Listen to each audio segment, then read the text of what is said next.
أعوذ بالله من الشيطان الرجيم بسم الله الرحمن الرحيم والصلاة والسلام على أشرف المرسلين سيدنا محمد وعلى آله وصحبه أجمعين. Salam alaikum wa rahmatullahi wa barakatuh. Encore une fois, je suis très heureux de pouvoir vous retrouver pour cette émission, le message de l'islam, et avec vous de cheminer parmi des thèmes et parmi des enseignements qui sont ceux de notre religion, qui sont de l'islam, de la compréhension que nous devons en avoir, mais également des exigences que celle-ci induit, parce que ce que nous devons comprendre, c'est que nous suivons un message, mais aussi nous le portons. Nous avons une responsabilité, c'est une amana, c'est un dépôt qui a été, selon le Coran, donné aux cieux, à la terre et aux montagnes, et ils ont refusé de porter ce dépôt, et donc c'est une grande responsabilité. Notre rapport au monde est fondamentalement porté vers la responsabilité première. Et parmi cette compréhension, dans le cœur de cette responsabilité, il y a, nous l'avons déjà dit, la dimension et la nécessité de s'éduquer, de se prendre en charge, mais s'éduquer le cœur, éduquer l'intelligence, éduquer le corps, mais dans quel but? Qu'est-ce que finalement nous devons faire sur ce cheminement-là? Se souvenir de Dieu, bien sûr, pouvoir répandre le bien, et puis il y a un mot qui est important dans la tradition musulmane, qui est l'islah, c'est-à-dire la dimension de la réforme. Alors, beaucoup ne comprennent pas ce mot quand on le traduit en anglais, ou quand on le traduit, même quand on le comprend, on essaie de le comprendre en arabe, ou quand on le traduit en français, ou dans d'autres langues européennes, on comprend que la réforme, ça pourrait faire référence à des dimensions qui seraient celles du protestantisme dans la tradition chrétienne ou autre. Il ne s'agit pas de ça. Ce dont nous parlons ici, c'est la réforme au fait de l'islah, c'est-à-dire se réformer soi-même, et en même temps la réforme de la société dans laquelle nous sommes. Et donc, cette réforme, elle a deux volets. Et il faut que nous comprenions de quoi est-ce qu'il s'agit quand nous parlons de la réforme de soi. Comment est-ce qu'on se réforme soi-même pour parvenir à quoi? En fait, le mot est tazkiya, ce qui est tazkiyatun nafs, c'est-à-dire la purification de soi, et la réforme quant à soi, c'est la même chose que l'on doit pouvoir comprendre. En fait, se réformer soi, c'est réformer son cœur, réformer son intelligence, réformer son être pour pouvoir, de ce point de vue-là, devenir un être qui se purifie. Et donc ici, il y a un rapport à ce que nous sommes essentiellement et à ce que nous devons être. Vous connaissez que dans les grandes philosophies occidentales, mais nous avons aussi ceci qui était un débat, vous l'avez au départ avec des philosophes musulmans, Al-Kindi, Al-Farabi, Ibn Rushd, Averroès, Ibn Sina, Avicenne, parlent de ceci en essayant aussi de déterminer une première question qui était posée dans la tradition occidentale, c'est est-ce que l'homme est naturellement bon ou est-ce que l'homme est naturellement mauvais? Parce que qu'est-ce qu'il faut réformer? Si l'homme il est naturellement bon, il faut juste le protéger. S'il est naturellement mauvais, il faut tout changer.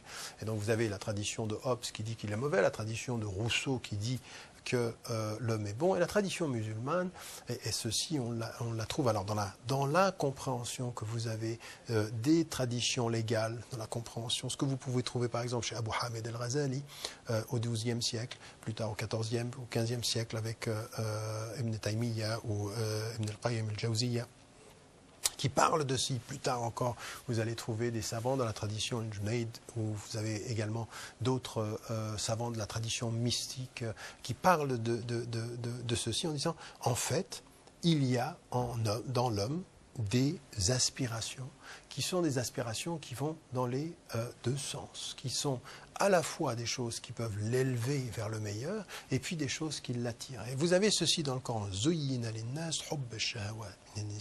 c'est-à-dire il a été embelli, les choses ont été embellies, c'est-à-dire les désirs ont été embellis, et il y a une espèce d'attraction que l'homme peut avoir. Et puis d'un autre côté, ce qui nous est dit, c'est que Mais Dieu a fait en sorte que vous aimiez la foi et il l'a embellie dans votre cœur. Nous sommes des êtres qui sommes entre les deux tensions. Nous pouvons aller vers le bien et nous pouvons aller vers le mal. Et ici, ce qui nous est dit, c'est que la réforme de soi, c'est déjà de se connaître ces deux tensions que nous avons, ces deux attractions que nous avons, et nous avons ce qui nous est dit dans le Coran, il sera heureux celui qui va purifier, en le sens réformer son être, il sera perdu celui qui va se laisser à cette mauvaise part de lui, qui peut être la violence, le manque de générosité, l'égoïsme, le fait d'être égocentré. Quand on se laisse aller à cette dimension de soi, on se perd, mais quand on est dans l'appel de cette foi, de cette lumière, de la fitra qui nous pousse, de cette aspiration qui nous pousse, eh bien nous pouvons nous dépasser. La réforme, c'est exactement ça d'abord. C'est dans l'acte de conscience, et le mot-clé ici, quel va-t-il être? Le mot-clé va être le mot que nous avons dans le verset du Coran qui va nous le rappeler en termes de dignité. Regardez ce qui nous est dit. Nous avons donné la dignité à l'être humain.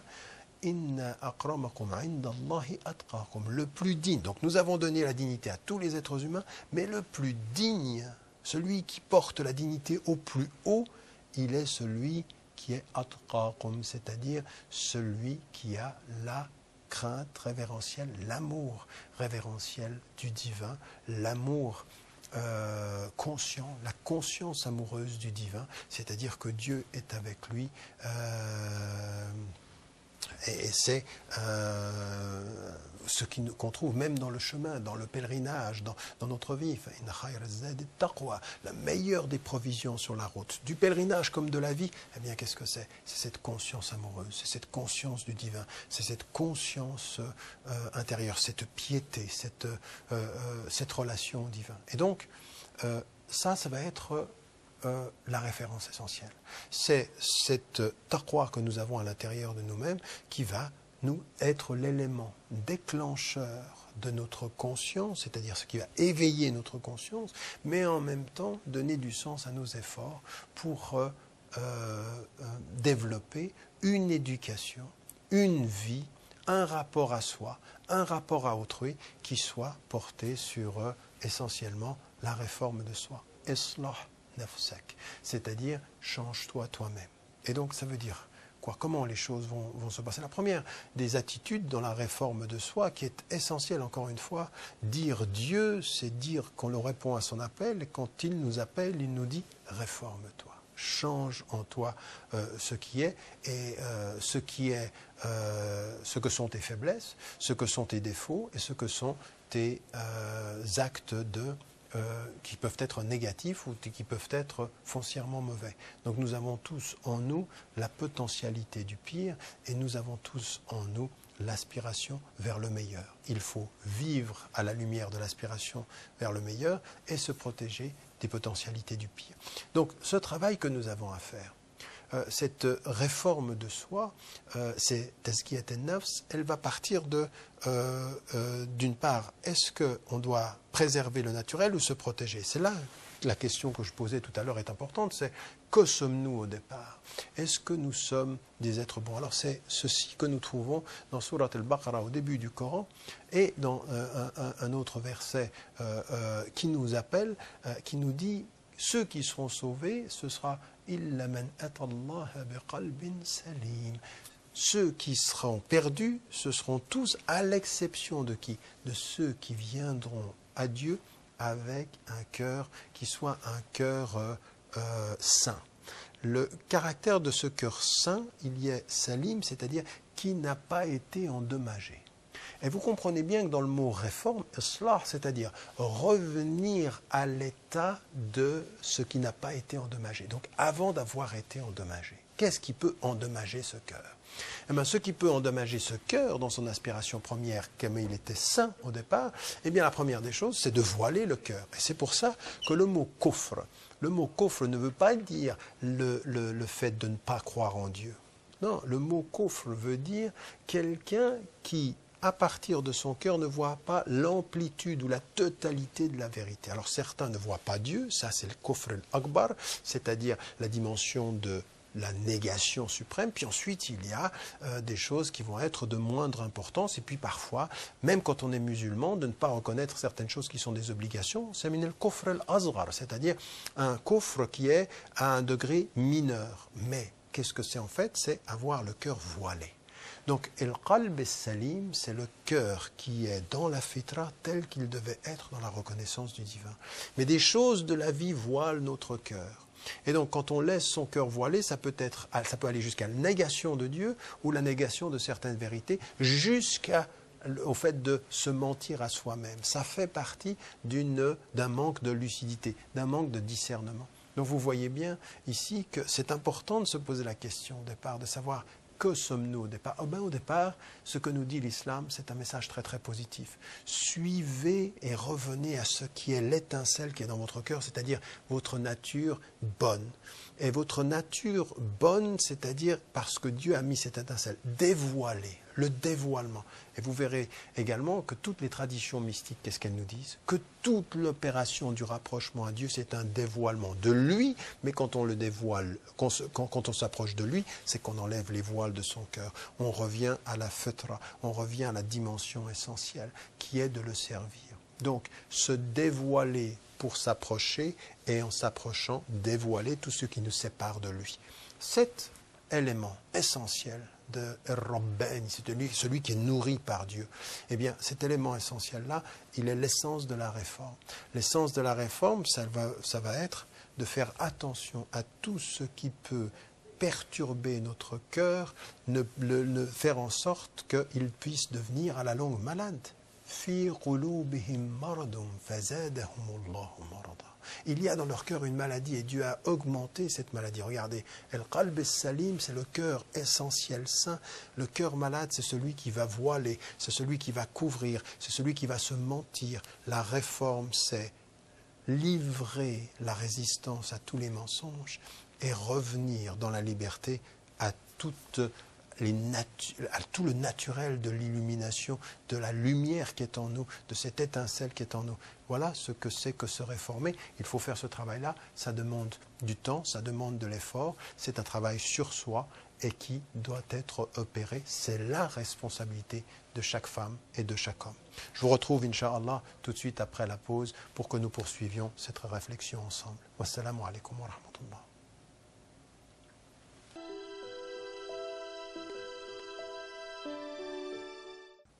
Bismillahirrahmanirrahim. Je vous retrouve pour cette deuxième partie pour que nous puissions continuer notre réflexion autour de la notion de la réforme de soi et de ce que ça demande du point de vue de nos enseignements. Donc nous avons vu que ce qui nous était dit et ce à quoi nous sommes appelés, c'est à comprendre que le retour à notre cœur, le retour à nous-mêmes exige que nous luttions contre tous ces écrans, tout ce qui peut nous voiler la face, pourrait-on dire, nous voiler quant à notre rapport à notre cœur. Et ce travail-là, il exige la connaissance de soi, parce que la réforme, ça n'est pas lutter uniquement contre ses défauts. Se réformer, c'est d'abord être conscient de ses qualités. Quand il nous est dit dans la tradition musulmane qu'il faut commencer par remercier Dieu, Anishkurillah, vous savez, Luqman, le saint, vous l'avez déjà dit à son fils, remercie Dieu. Pourquoi remercier Dieu si finalement toute notre vie ne serait que des efforts pour s'approcher de lui? Parce qu'en fait, il nous a donné les moyens de ce travail sur nous-mêmes. La yukallifu Allahu nafsan illa wus'aha. Dieu ne donne pas à quelqu'un plus que ce qu'il peut porter. Ça veut dire quoi ce verset? Ça veut dire deux choses en fait. La première des choses, c'est qu'il faut chercher en soi les moyens de ses propres de sa propre évolution, de sa propre libération. Donc nous avons les moyens, il faut les chercher. Parfois, nous sommes aveugles quant aux moyens que nous avons nous-mêmes. Et Allah subhanahu wa ta'ala dit non, je vous ai donné les moyens qui sont à la mesure de votre intelligence comme à la mesure de votre capacité. Donc, vous avez de ce point de vue-là une responsabilité personnelle et votre responsabilité personnelle ne sera pas transférée. Personne ne portera le fardeau d'un autre, ni de ton papa, ni de ta maman, ni de ton frère, ni de ta sœur, ni de tes enfants. Tu portes ton fardeau et tu es responsable dans la mesure de tes forces. Voilà ce qui nous est dit du point de vue musulman, du point de vue islamique, voilà ce que nous devons savoir. Donc nous devons aller chercher les qualités, aller chercher la reconnaissance de ces qualités, en sachant que ce sont ces qualités-là qui vont nous permettre non pas simplement de faire face à nous-mêmes, mais il y a une autre dimension dans la recherche des qualités, dans le remerciement, c'est le rapprochement de Dieu dans sa force. C'est ce que veut dire la hawla wa la quwwata illa billah. Il n'y a de force et de puissance qu'en Dieu. C'est ce que veut dire le Jibril alayhi salam quand il dit au prophète alayhi salam Iqra bismi rabbik, c'est-à-dire au nom de ton Seigneur. Avec lui tu peux. Ça veut dire que la conscience des qualités et des moyens qu'il m'a donnés et la reconnaissance qu'il est avec moi quand je suis avec lui. Et que quand on l'appelle, il répond. Appelez-moi, je vais vous répondre. Donc, c'est la confiance en Dieu, et ça, c'est important. Se regarder dans le défi de sa libération ne se fait pas dans le désespoir quant à ses défauts. Certaines femmes et certains hommes se regardent, s'observent, se disent mais je ne peux pas, j'ai tellement de défauts, je ne suis pas bien, je fais ci, je fais ça. Ils commencent avec de la mauvaise manière, avec la mauvaise méthode. Ils sont abattus par leurs défauts avant d'avoir remercié quant à leurs qualités. Ils ne regardent pas leurs qualités, parce que le remerciement quant aux qualités, forcément, nous amène directement à nous approcher de Dieu. Savoir sa qualité, c'est le remercier de l'avoir. Et quand on le remercie de l'avoir, il nous donne la force de faire face à ce qui nous manque, à nos défauts. Donc c'est une attitude qui est très très importante ici. Vous savez, dans les traditions mystiques, dans certains courants, des traditions mystiques, les grandes traditions mystiques que l'on a. Par exemple, chez le Qushayri, par exemple, quand il parle de ceci dans Risala, met en évidence le fait que quand vous servez des pauvres, quand vous allez servir celui qui a moins, quand vous êtes dans la communication de qui a moins et que vous travaillez sur votre être pour servir celui qui a moins, vous allez vous apercevoir de deux choses. Que vous pourriez avoir plus, mais que vous êtes meilleur à servir celui qui a moins. Et donc, un rapport forcément de travail sur l'ego quant à la suffisance et à l'arrogance, mais l'ego quant au remerciement, au don, de savoir dire merci. Et ça, c'est un premier djihad des neuf, c'est-à-dire la première rafle, la première négligence de l'homme, c'est de ne pas savoir qu'est-ce que Dieu lui a donné pour ne se concentrer que sur ce qui lui manque.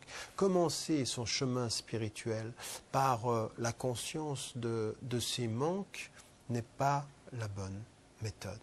La réforme de soi, c'est utiliser ses qualités, utiliser ses potentiels, remercier pour le potentiel, remercier pour les moyens et aller et faire face à tous ses manques, à toutes ses faiblesses, à toutes ses erreurs, à tout son parcours, à toutes ces illusions qu'on peut avoir. Et donc ce travail de réforme, parfois on a toujours dans notre vie des modèles. Alors le caractère du modèle, le premier des modèles par rapport à ceci, c'est le prophète, c'est le meilleur des modèles. Puis ensuite on peut avoir ses parents, puis on peut avoir un enseignant, puis on peut avoir un maître, puis on peut avoir quelqu'un qui va nous enseigner ce travail-là, ce travail sur nous-mêmes.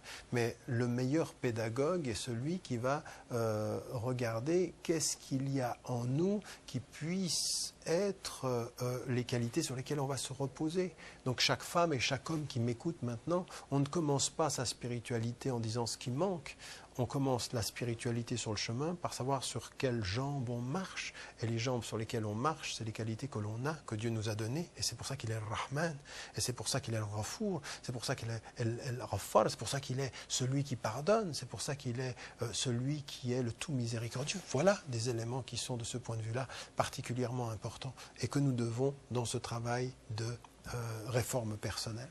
Et donc, dans ce cheminement, dans ce travail que nous avons à faire devant Dieu, devant les hommes, il va falloir chaque fois s'appuyer sur ce que nous avons. Donc, nous avons un peu de connaissances, et ben, c'est déjà des qualités. Déjà, rien que le fait pour une musulmane et un musulman de dire La ilaha illallah, rien que le fait de dire La ilaha illallah Muhammadun Rasulullah sallallahu alayhi wa sallam, rien que le fait d'être et de reconnaître qu'il y a un Dieu, c'est déjà un remerciement.